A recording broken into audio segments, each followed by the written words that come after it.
Mesdames et messieurs, c'est un plaisir de vous retrouver. Bienvenue, Critique Info, premier numéro, lundi chez nous. Vous le savez, deuxième quinzaine de ce mois et ça va être certainement un mois surchargé, un mois de surprises.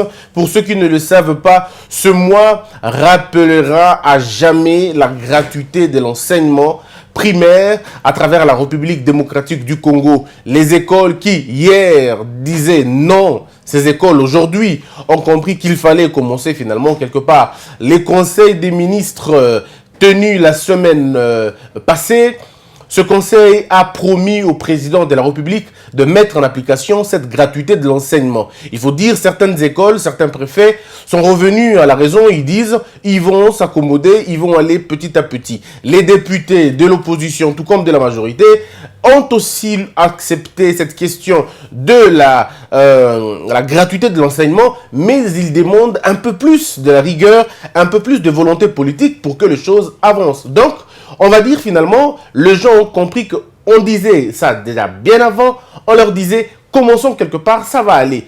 Maintenant, maintenons la pression, exigeons le meilleur pour que le gouvernement s'y attelle. Au lieu de rester en train de nous attaquer à un projet, parce que qu'est-ce qui se passe quand on s'attaque à un projet? Eux aussi reviennent, ils reculent. Et quand ils reculent, ce sont nos enfants et des milliers d'enfants qui vont finalement souffrir.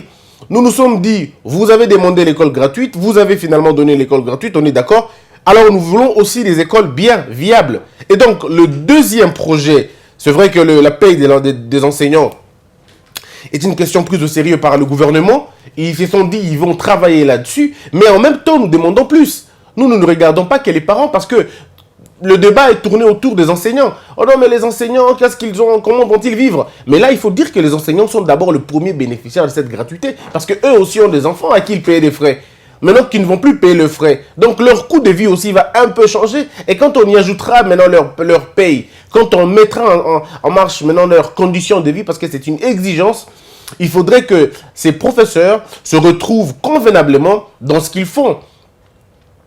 Et maintenant, il faut demander à l'État congolais de créer beaucoup plus d'écoles. Parce que les écoles qui sont là sont des écoles insuffisantes par rapport à la demande. La demande, elle est totalement nombreuse, elle est totalement grande, elle est beaucoup plus exigeante. Souvenez-vous que ça fait 49 ans que nous vivons dans cette condition. Il y a eu à un moment donné des écoles gratuites et puis pouf, ça s'est finalement volatilisé. Plus de 20 ans, il n'y a jamais eu une école gratuite. Et donc, qu'est-ce qui va se passer maintenant? C'est que beaucoup d'enfants vont devoir étudier. Il faut un accueil, il faut des espaces, il faut des écoles. Et donc, l'État s'est dit de construire beaucoup plus d'écoles. Et ça veut dire beaucoup plus d'écoles, ça veut dire beaucoup plus d'enseignants. Beaucoup plus d'enseignants, ça veut dire beaucoup plus d'argent. Et donc, ici, tout est question d'argent. Et donc, on ne peut pas jouer avec l'argent. On ne peut plus blaguer avec l'argent. L'étape ou l'époque où l'argent, on pouvait jouer avec, cette époque est finie. Parce que l'argent que les gens volaient à l'époque doit servir à supporter l'éducation. Parce que le plus grand remède à tout ce que nous avons comme problème aujourd'hui dans notre République, c'est l'éducation. La bonne gouvernance est une question d'éducation. Le patriotisme est une question d'éducation. Alors si vous n'avez pas d'école, vous n'avez pas la bonne gouvernance. Si vous n'avez pas d'école, vous n'avez pas le patriotisme. Il faut donc beaucoup d'argent pour l'école. Beaucoup d'argent, ça veut dire produire beaucoup. Beaucoup d'argent veut dire canaliser vraiment convenablement les recettes de l'État. Beaucoup d'argent veut dire que personne ne prenne l'argent de l'État dans ses poches. Et donc, qu'est-ce qu'on veut dire là? On veut simplement dire que nous devons ouvrir l'œil et le bon en ce qui concerne l'argent. Et nous sommes là pour parler de cela, effectivement.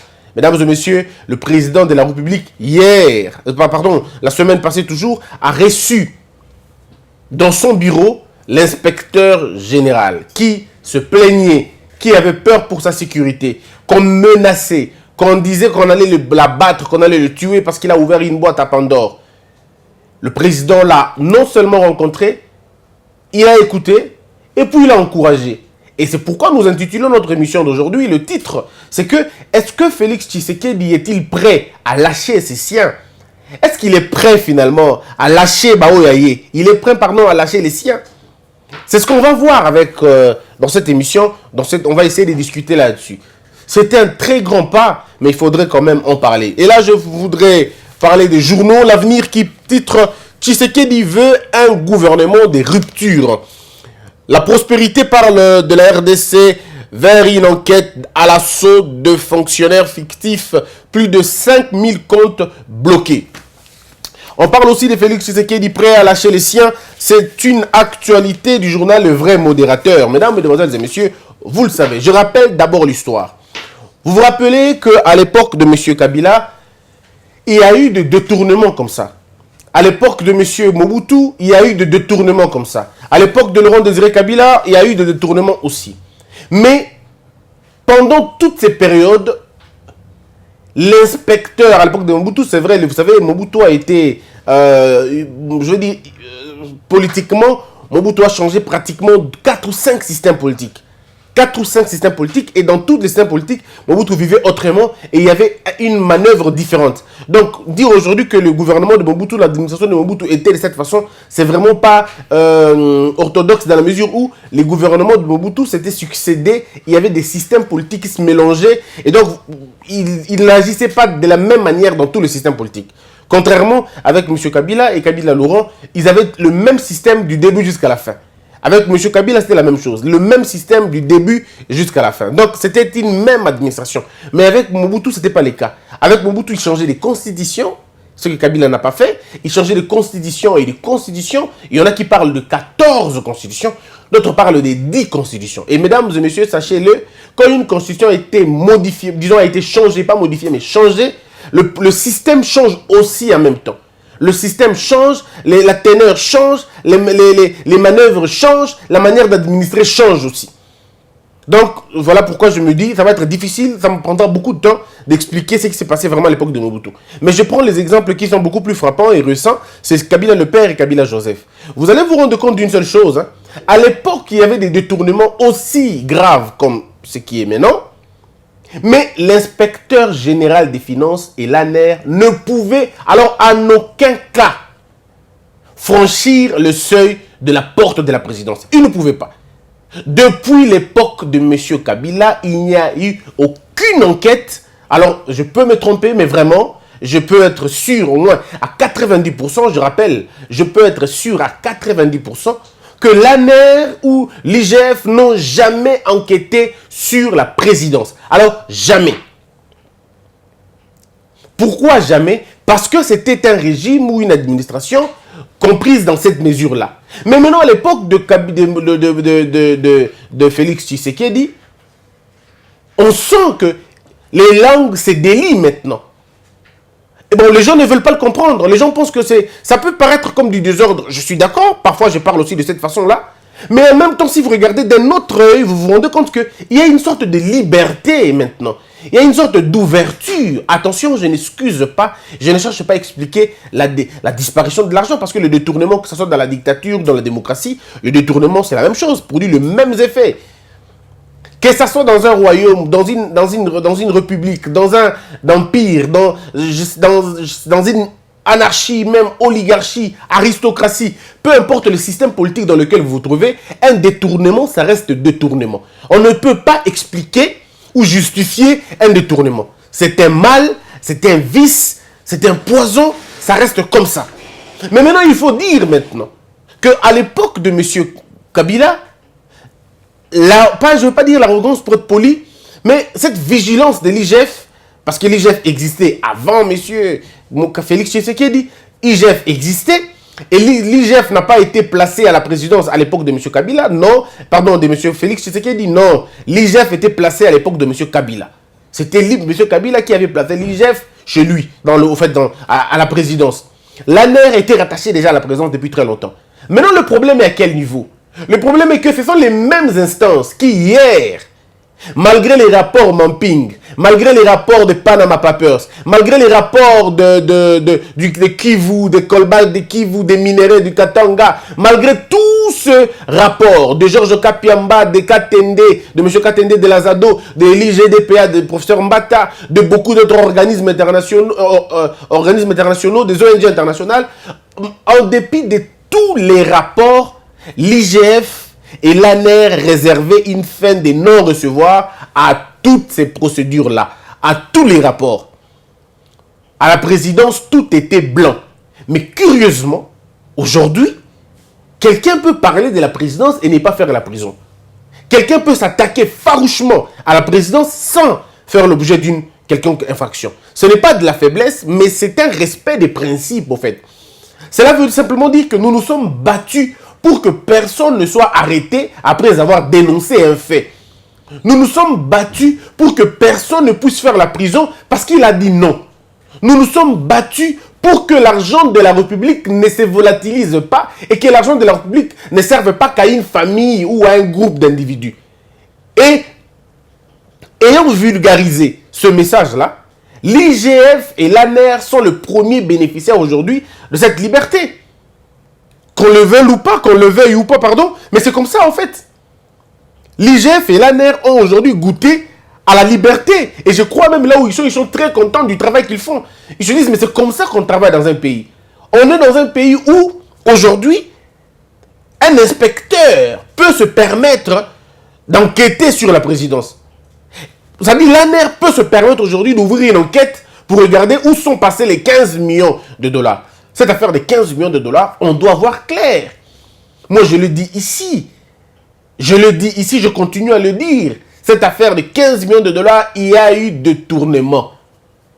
Quitte à savoir si c'était un détournement passif ou un détournement, je ne sais pas moi, actif, mais ça reste un détournement. L'argent qui devrait servir à autre chose, cet argent n'est pas arrivé à la destination. Si je m'en tiens au rapport de M. Georges Kapiamba, qui à mon avis garde encore ma respectabilité et garde encore ma confiance, si je m'en tiens aux propos de Maître Katende, il garde encore ma confiance, ce sont des gens que je me dis, bon d'accord, c'est que je crois en ce qu'ils disent parce qu'ils ont des preuves, ils ont des faits, ils ont de la traçabilité de tout. La présidence a très mal joué ce jeu, a très mal joué dans l'affaire de 15 millions de dollars. Il y a eu finalement un problème au niveau Yambongoana. Mais maintenant, qu'est-ce qu'il fallait faire? Les gens ont attendu que Félix Tshisekedi se prononce de la question. Non, il ne peut pas se prononcer sur la question parce que regardez, dans ce pays, nous avons tous accepté le principe de la séparation de pouvoir. C'est une affaire qui concerne exclusivement l'appareil judiciaire. Il faut donc laisser à l'appareil judiciaire travailler convenablement pour mettre la main sur les présumés auteurs de cette infraction de détournement ou de cette infraction de dilapidation des ressources. Il faut donc laisser comme ça. Il ne faut pas que le président puisse parler parce que s'il parle, imaginez que le président dise « Je ne suis pas sûr que Vital Kamerhe a volé l'argent » ou « Je ne suis pas sûr que Vital Kamerhe est cité dans cette affaire » ou « Je ne suis pas sûr que Vital Kamerhe soit concerné dans cette affaire ». Est-ce que vous imaginez ce que ça va donner dans l'opinion? Parce qu'aujourd'hui, il faut dire que l'opinion garde dans la bouche le nom de M. Vital Kamerhe. Qu'il le soit ou qu'il ne le soit pas, celui qui nous dira que M. Vital Kamerhe n'est pas concerné, c'est la justice. Ce n'est même pas M. Félix Tshisekedi. Nous ne sommes pas liés aux propos du président. Nous sommes liés aux résultats que les juges vont donner. Et Félix Tshisekedi ayant compris ça, vous allez voir même que lui-même, M. Vital Kamerhe, quand il est passé dans la chaîne internationale, quand il est passé dans les journaux internationaux, M. Vital Kamerhe a lui-même dit, il a lui-même dit dans toute l'émission, dans ce qu'il disait, on sent qu'il n'a même pas besoin que le président parle, parce qu'il sait que ça ne relève pas du président, pas du tout, ce n'est pas à lui de nous dire Vital Kamerhe n'est pas concerné, non.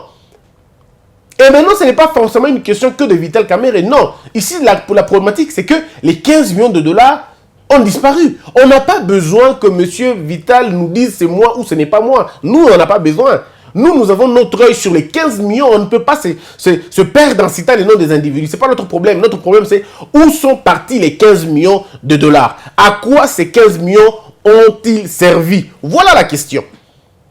Qu'on nous dise exactement, on a eu ça des pétroliers, oui, et puis ça fait quoi? Où est-ce que l'argent devait aller? Ça devait servir à quoi? C'est ce dont les gens ont besoin. Et donc, le président ayant compris ça, il dit, bon d'accord, on va laisser la justice faire son travail. Déjà qu'il y avait une embrouille dans l'affaire. Il y a eu une embrouille dans l'affaire. L'IGF, on ne revient plus sur la forme, on en a longtemps parlé. La grande question ici, c'est que lorsque le monsieur de l'IGF a eu des problèmes, ben, qu'est-ce qu'il fallait? Il fallait que le président l'écoute maintenant, que le président l'entende, qu'il donne sa version de fait. Et quand il rencontre le président, rien n'a filtré malheureusement, quand il rencontre le président l'écoute. Et il a donné sa version de fait au président. Le président a non seulement écouté le monsieur, Mais le président est allé plus loin pour lui demander de continuer et de poursuivre son travail. Mes frères, soyons conscients. Souvenez-vous d'une juge qui a fui. Simplement parce qu'il est allé à l'encontre de ce que l'autre a dit, de ce que la mouvance voulait à l'époque, dans l'affaire Katumbi. C'est pratiquement un peu la même chose au Gabon où une juge a fui aussi de la même chose. Je dois vous rappeler ici que hier, si la présidence était intouchable, aujourd'hui la présidence est touchable. Aujourd'hui, on peut se lever et dire ça ne se passe pas bien à la présidence et personne ne fera la prison. Souvenez-vous des rapports qui sortaient à la banque à l'époque. Mais jusqu'aujourd'hui, les DG de la banque restent toujours là. Personne n'a été évincé, personne n'a été chassé. Jusqu'aujourd'hui. Est-ce que vous imaginez? Donc, en réalité, c'est que nous devons aller un peu plus loin que ça. On doit maintenant aller plus loin. L'affaire se trouve maintenant entre les mains du procureur général près la cassation. Ceux qui n'ont pas vu ça, je dois vous rappeler quelques faits. Monsieur Oli Ilunga, dans l'affaire Ebola, Monsieur Oli Ilunga, selon les rapports de la police, Monsieur Oli Ilunga, on l'avait entendu, estimant que sa fuite n'était pas à craindre, qu'il avait une personnalité, il avait assumé les charges de la République, il était ministre, il a un domicile, monsieur ne peut pas fuir. Dans le respect de l'art, on laisse monsieur. Mais la police estime que monsieur, on va le retrouver vers le Congo central en train de vouloir regagner Brazzaville. On met la main sur lui, on le ramène à Kinshasa. On ne lui dit pas qu'on te condamne, non. On lui dit ne bouge pas pendant qu'on le temps pour nous de faire des enquêtes. C'est ce qu'on lui a demandé. On lui dit ne fouille pas. On est sûr que tu ne fuiras pas, tu es responsable. Laisse-nous vérifier, faire des enquêtes. Et au bout des enquêtes, tu pourras être libre. Et si jamais tu es inculpé, eh ben, tu le seras. Non, mais monsieur veut fuir. Et on a dit ici qu'il faut que l'impunité s'arrête. Il faut qu'on commence par arrêter l'impunité. Il fallait faire comprendre aux Congolais que époque on est si lit. Oh, vous avez dit comment le ministre Bago Kangete. Suko to comme une époque Congo. Monsieur Oli Ilunga, on a mis la main sur lui. Il a été présenté aujourd'hui, lundi, acheminé dans la cour devant son juge naturel. Le parquet près la cour de cassation. Monsieur est là-bas maintenant. Donc on est encore en train d'enquêter. En réalité, jusqu'ici, au moment où je vous parle, hein, sa présomption est toujours garantie. La présomption d'innocence est toujours garantie. Monsieur Ilunga n'est pas encore condamné. C'est vrai que maintenant le juge, le parquet a besoin de ne plus lui accorder la liberté. Pourquoi? Parce qu'on lui a accordé la liberté, il en a abusé. Je parle de rapport de la police. Il en a abusé parce qu'il a fui. Or, dans la procédure pénale, quand on vous appelle, le principe de notre constitution, c'est que la liberté est un cas général. La liberté, c'est ça la règle. L'exception, c'est l'arrestation. On peut te détenir. La détention est une exception. On te détient parce qu'on estime que tu peux fuir. Mais quand toutes les garanties sont là, on te laisse. Maintenant, avec le monsieur Ilunga, c'était la même chose. On a estimé que monsieur n'allait pas fuir. À Mokimate. Batiki est mon attaque ministre déjà. Aebani, identité est connue. Donc, à Mokimate. Batiki. On a compté sur sa bonne foi. Mais la police se réveille. La police n'a tongo. Oh non, Ilunga, comme côté, il y a Bakongo. On a mis la main sur lui. Na minute aussi que le procureur ne peut plus le laisser. Le procureur va dire tu as abusé. Il y a deux possibilités. Ou on te place sous résidence surveillée, ou on t'amène à Makala. Parce qu'au Congo, malheureusement, notre Makala joue deux rôles. Joue aussi le rôle, il y a maison des gardes. Ça joue aussi le rôle, il y a bateau, le temps qu'il y a la banquette, na Makala en entendant. On a un prisonnier, mais on a peut-être placé dans détention provisoire. Ou bien on a placé sous map. Il y a un mandat d'arrêt provisoire ou il y a un mandat bloqué au Nango. Maintenant, le problème à quel niveau aujourd'hui il faut dire. C'est le même type de choses où il faut tout avancer. C'est la même idée. Mais il ne faut pas que ça s'arrête et pas à M. Ilunga. Parce que si ça s'arrête et pas à M. Ilunga, ça va dire, on va dire, comme une blague. Parce que M. Ilunga était le médecin. Parce que c'est ce qui s'est dit tout bas. Moi, je veux le dire si haut. M. Ilunga était le médecin d'Etienne Tshisekedi. On lui accuse aussi, l'opinion surtout, l'accuse d'avoir livré le bulletin médical du feu Étienne, jusqu'à ce que quand le feu Étienne est allé en Belgique, il est allé mourir là-bas, il paraîtrait qu'il est mort parce qu'on l'a assassiné. Et ça, vous entendez, non? Ainsi de suite. Baboma, Kabila, pardon, Baboma... Papa Tshisekedi, Baboma Epo Nani Nipo, Bapesaka bulletin médical naïe. Donc vous avez toutes ces informations-là. Alors, pour essayer de mettre tout le monde dans le jeu, doit comprendre qu'on n'est plus dans ces temps-là. Il y a un règlement de compte dans le bateau. Comme il y a un moment où il y a l'État, Bako Kangayo, au Kozongi Sambon à l'État, non seulement au Kangayo, mais au Kozongi Sambon à l'État.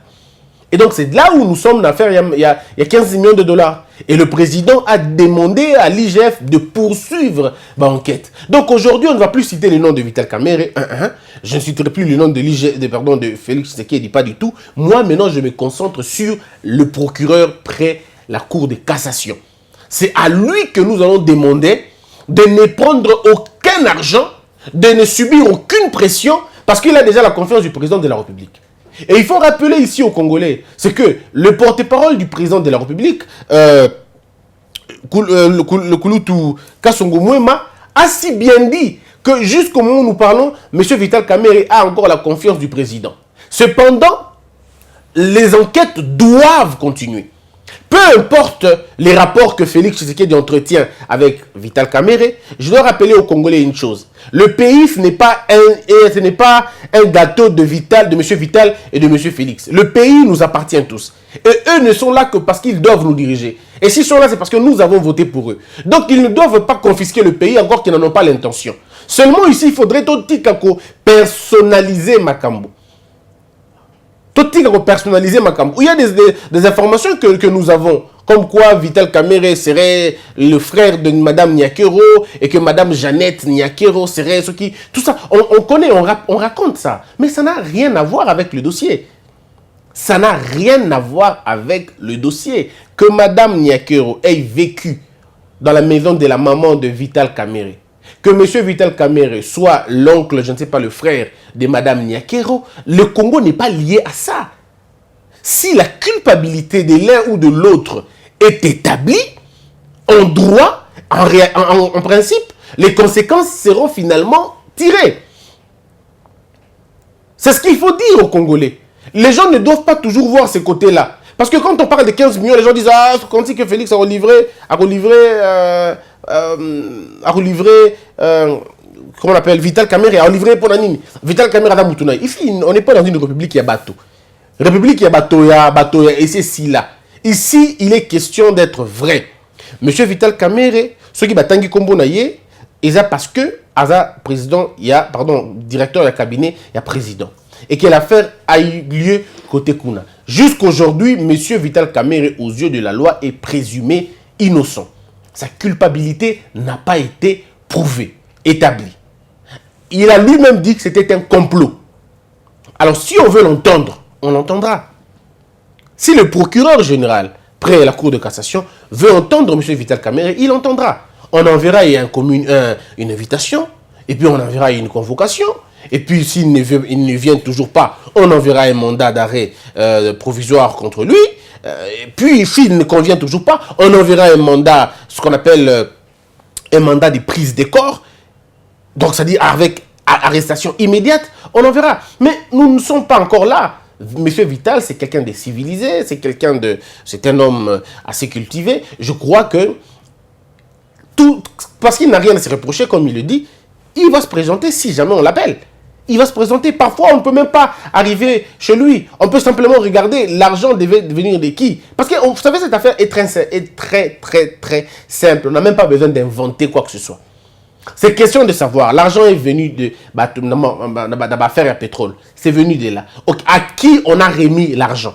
Simplement. Il faut juste voir qui a donné l'argent à qui. Et puis on va tracer finalement qui a pris quoi et l'argent, quelle est la canalisation Mbongozwaki. Et on essaie de voir la canalisation que Mbongozwaki n'a par rapport à l'État. Moi, je ne suis pas lié au propos de la RFI, excusez-moi. Je vous ai toujours donné mon point de vue par rapport à ces médias-là. Moi, je ne suis pas lié au propos de la RFI, je ne suis pas lié à propos il y a journal, il y a Moutouna Bissouana, je ne suis pas lié à Bilo Kouana. Moi, je suis lié à ma fait. Et donc là, maintenant, nous attendons que le fait soit établi. Je suis par contre lié à propos à Georges Kapiamba. Je fais un peu plus de foi dans ma propos à Maître Kapiamba. Je fais foi dans ma propos à M. Jean-Claude Katende Azado. Je fais encore foi dans l'IDGPA. Je fais foi dans ma dénonciation, dans ma propos. Il y a la société civile qui est à certains médias étrangers. En tout cas, je fais beaucoup plus foi dans le côté Wana. Moi, j'ai une autre manière de voir les choses. Quand les médias étrangers s'acharnent sur quelque chose, j'ai comme l'impression qu'ils ont leur intérêt là-bas. Ils savent pourquoi ils secouent très fort, souvent l'arbre. Moi, je le sais. Donc, c'est vraiment pas mon problème dans cette question-là. Ici, il est question de regarder bien. Moi, je suis tout à fait d'accord que la justice fasse son travail. Et le président Félix vient de gagner encore un point, le fait pour lui de laisser la justice travailler. Je craignais que le silence de M. Félix Tshisekedi soit un silence qui dérange la justice. Et là, apprendre que l'inspecteur général n'a pas été sanctionné, parce qu'il faut rappeler qu'un inspecteur parmi eux est retraité. C'était déjà une bonne raison pour le mettre à côté. Mais jusque-là, personne n'est mis à l'écart. Jusque-là, personne n'est arrêté. Personne n'est poursuivi. Personne n'est suspendu. Il faut quand même applaudir ça. Il faut quand même dire bravo de ce côté-là. Mais ne nous arrêtons pas là. Il ne faut pas qu'on s'arrête là. Il faut qu'on voit clair dans le dossier. Maintenant, la balle est entre les mains de la justice. Il faudrait maintenant que la justice travaille convenablement. Il faut que le procureur général saisisse cette occasion pour se laver de beaucoup de choses aussi. De beaucoup de suspicions qu'on a sur lui, qu'on essaie de voir clair maintenant. Enquêter convenablement, essayer de voir la mère a eu l'ordre venant de qui, même si cette question, ça énerve, vous n'avez aucune idée. Cette question énerve les gens, vous n'avez aucune idée. Moi, je continue à poser la même question. Il faut ANER, na IGF, il y a ordre, il y a Nani. Non, il n'y a pas conseiller à président. On est dans faux cop. La vraie affaire est ailleurs. Essayons de regarder de l'autre côté. Que le procureur se saisisse de ce dossier et qu'il poursuive convenablement l'affaire sans l'idée de rendre compte à qui que ce soit, mais d'établir et de rétablir la vérité. Nous ne pouvons pas, je le dis, construire une démocratie avec le laxisme. On ne construit pas une démocratie avec le silence coupable. Je félicite ici tous les lanceurs d'alarme. Na pesimbote, na bato nyonso ba rendre affaire oyo possible. Ce qui to vanda kinya to kanga kimisu, makambo ngeke ningi wana te. Na pesi bango nyonso merci. Chers Congolais, ne fermons pas les yeux.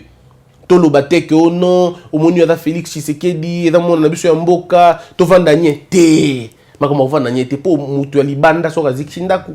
Na mwana kolonda so kazikindaku ndako zika ndenye moko. Totika Makambouana ya ono, Omoni Félix c'est notre frère. Il n'y a pas de question de notre frère. S'il est notre frère, nous devons l'exiger beaucoup plus. Ce n'est pas une raison de dire, comme j'entends les gens ici, Tangwakala, vous allez qui appuie. Non, il n'y a pas de question de Tangwakala. Ce n'est pas nous qui avons demandé au président Félix d'avoir l'idée de vouloir encore ouvrir la démocratie. Il avait besoin de ça. Et la Constitution garantit le droit wana. Et lui-même, il a dit, Azoya pour veiller pour la Constitution et à la respecter. Alors, qu'est-ce que vous voulez? Un droit n'est droit quand on sait les revendiquer. Quand il vient, il vous dit, en tout cas, il y a un gouvernement, il y a une mandature, il y a non. La mandature, il y a dénoncer. C'est lui-même qui a dit. Donc, dénonçons maintenant le fait. C'est une passe en or. Il n'y aura pas de démocratie sans qu'il y ait effusion et sang. Et il faut qu'il y ait des victimes basales. Oui, la révolution doit bouffer ses propres enfants. Et Zalakabongo toujours. Vous avez eu le pouvoir, c'est vrai, mais les victimes doivent être là. C'est comme ça que ça se passe. Donc, ouvrons l'œil. Je vous félicite, chers frères, chères sœurs. En tout cas, la nature vous répondra un jour. Et vous rendre Bino Boussali. Nos enfants garderont que, à l'époque, 15 millions de alors maintenant, tout 15 millions de total, et essayons d'être vigilants dans toutes les affaires où l'État Kosala. Parce que seulement, quand tu dénonces, dénoncer avec respect. Tant de dénoncer, dénoncer n'a respect. Affirmer t'es. N'affirmons pas que c'est tel ou tel. Non. Soyons Conséquent, poli, dire que mbongo e bungi, tel ya mutu tel, mais bolo ba teke mutu tel mutu aibi. Pour wana nde comme rasko ba diffamation. Vous en avez preuve te, au comme on combo batu. Au lieu qu'on le bat bien que non, en tout cas, na Congo Buzz, mbongo e bungi. 15 millions de dollars et bungi na Congo Buzz. Bon, mutu tika la ki mukolo wana, et la ki par exemple, Nehemi. Mon lobby te que Nehemi mutu aibi 15 millions. Je voudrais que tu aies un niveau wana. Mbongo e bungi na leadership ya mutu tel. Ah, à ce moment-là, même l'opinion c'est que on ne les condamne pas, mais on dit que yende mutazala qui est responsable ya mbongo e bunga ki wana. Dénonçons mes frères, ne fermons pas misuna biso, to dénoncer et ça très bien. To lingi to kota na biloko ba FMI, même si je ne partage pas le point de vue ya ba FMI, ya la Banque mondiale na biloko wana, c'est pas vraiment mon point de vue, mais ce que to kota na biloko wana, et nous demande aussi une sorte de traçabilité. Bah c'est un peu vous allez sérieux. Alors si nous n'en est pas sérieux, 15 millions de dollars c'est quand même beaucoup d'argent. Voilà un peu, mesdames et messieurs, ce dont on allait parler aujourd'hui. Félix Tshisekedi prêt à lâcher les siens. C'est un journal qui le titre Le Vrai Modérateur. Voilà, et c'est même le titre de mon émission d'aujourd'hui. Pêche-vous, je vous retrouve dans la deuxième partie tout de suite. Que la peur quitte nos esprits et que Dieu bénisse l'RDC.